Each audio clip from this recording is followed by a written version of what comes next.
Hello everyone. आज हम लोग पढ़ेंगे मास्क के बारे में। दोस्तों, मास्क एक प्रकार का स्टेज परफॉर्मेंस था जो कि एलिजाबेथ फर्स्ट, जेम्स फर्स्ट के समय में परफॉर्म किया जाता था। ये मास्क की शुरुआत तो इटली से हुई थी। तो चलिए इसके बारे में और भी अच्छी तरह से जानते हैं। ठीक है। तो दोस्तों, इस वीडियो लेक्चर को देखने के बाद आपके जो ये 4 पॉइंट्स हैं वो सभी क्लियर हो जाएंगे। इसमें मास्क का जो टाइम पीरियड था, स्टेज पर ये परफॉर्म किया जाता था, तो किस प्रकार के स्टेज हुआ करते थे उस वक़्त। और writer, we will also discuss about the writer who had supported and who had written about the mask. और एक बाद में एक और कॉन्सेप्ट आया था एंटी मास्क का। तो what was the anti mask, we will also discuss in this video. So let's start.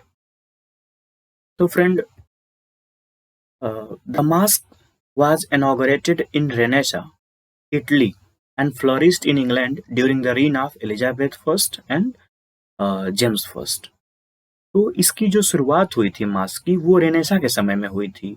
और अ, इटली रेनेसा के समय में हुई थी और इटली देश में हुई थी। बाद में ये फिर फ्लरिश हुआ था इंग्लैंड में। इंग्लैंड में बहुत ज़्यादा मास्क मास्क को परफॉर्म किया जाने लगा था। जो कोई भी रॉयल एंट्री हुआ करती थी तो मास्क को परफॉर्म कर दिया जाता था। तो एक प्रकार का काफ़ी गुड सोर्स ऑफ एंटरटेनमेंट बन गया था उस समय में। It involved expensive costumes, design and special effect on stage। यहाँ पर ऑन होना चाहिए। तो जो मास्क के जो कॉस्ट्यूम हुआ करते थे काफ़ी महंगे हुआ करते थे, बहुत स्पेशल डिज़ाइन बना दी जाती थी और उसको काफ़ी अट्रैक्टिव बनाने के लिए स्पेशल टाइप ऑफ इफेक्ट भी डाले जाते थे। अ, उसमें क्या था कि जो spectators and performers both participated in mask on royal entries. जो लोग देखने आते थे और वे लोग और उसके बाद जिनके लिए उस मास्क को परफॉर्म किया जाता था, कभी इतना इंटरेस्टिंग होता था कि वो लोग भूल जाया करते थे कि कौन एक्टर है और कौन फिर ऑडियंस है। तो सब लोग मिल करके उसमें पार्टिसिपेट कर लिया करते थे।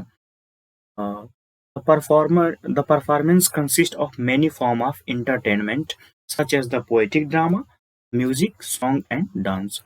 तो उस मास्क में डिफरेंट प्रकार के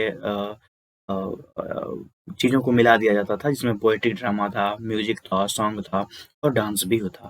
ठीक है।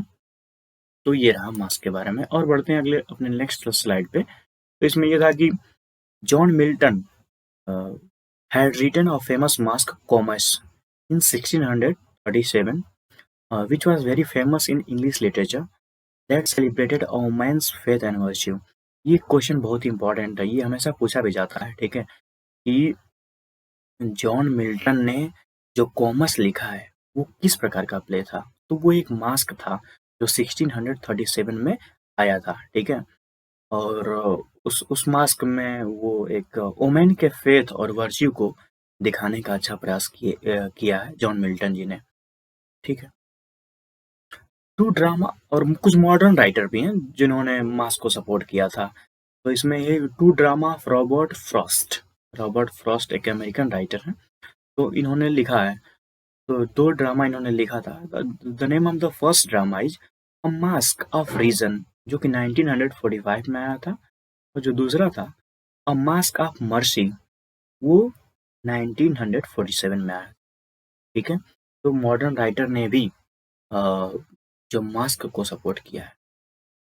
इसमें कुछ नोट्स हैं जो हमें जानने चाहिए। तो उसमें यह है कि Inigo Jones was a stage designer of that age, famous for designing mask. तो इनका नाम याद रखिएगा, जो इनिगो जोन्स हैं। ठीक है। तो इनिगो जोन्स ने जो मास्क लिखा था, तो ये मास्क के डिजाइनर थे उस वक्त।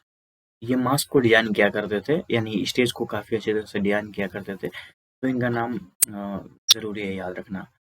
और अगली बात ये है कि मैंने आपसे कहा कि स्टार्टिंग में कि एंटी मास्क का कॉन्सेप्ट। ठीक है। तो एंटी मास्क का जो कॉन्सेप्ट था उसको बेन जॉनसन ने दिया था। दोस्तों, बेन जॉनसन ने दिया था। और एंटी मास्क में होता क्या था कि इसमें जो अनरूली हो गया या फिर कुछ थोड़े से अजीब प्रकार के अनसिस्टमैटिक वे में यहाँ पर कैरेक्टर जो रहा करते थे, उनके बारे में यहाँ पर बताया जाता था इस एंटी मास्क में, ठीक है?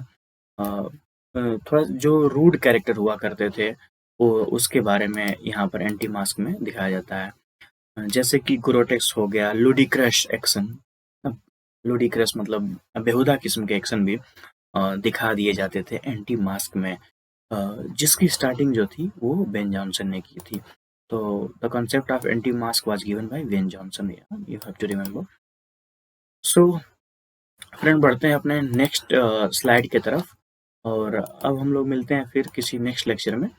This lecture is presented by me Salim Ahmad, और दोस्तों, थैंक्स फॉर वॉचिंग।